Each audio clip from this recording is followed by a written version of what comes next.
కన్నడ నటి రుచితారాం పేరు ఇప్పుడు దేశవ్యాప్తంగా ట్రెండింగ్ లో ఉంది. రజనీకాంత్, లోకేష్ కనకరాజ్ కాంబినేషన్ లో విడుదలైన కూలీ సినిమాలో కళ్యాణిగా ఆమె దుమ్ము రేపింది. ఆమె నటనకు ప్రేక్షకులు ఫిదా అవుతున్నారు.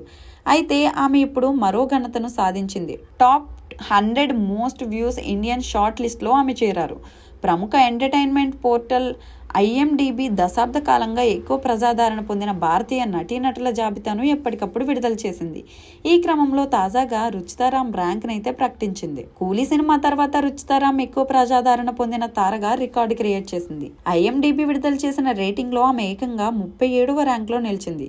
అయితే ఆమె గతంలో 392 ర్యాంక్ లో ఉండేది. కూలీ సినిమా తర్వాత ఏకంగా 250 మందిని దాటుకుని ముందుకు వచ్చింది. కానీ శృతి హాసన్ 44వ ర్యాంక్లో నిలిచింది. అయితే గతంలో ఆమె 95వ ర్యాంక్లో కొనసాగింది. రుచితారాం 2013లో మొదటిసారి దర్శన్తో బుల్బుల్ చిత్రం ద్వారా వెండి తెరకు మెరిసింది.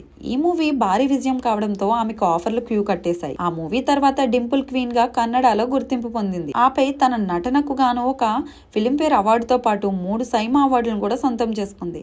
ఆమె పాఠశాల విద్య వరకు మాత్రమే చదువుకుంది. ఆమె ఇప్పటి వరకు పునీత్ రాజ్ కుమార్, శివరాజ్ కుమార్, ఉపేంద్ర, దునియా విజయ్, వివేక్ ఒబెరాయ్ వంటి స్టార్స్ తో నటించింది.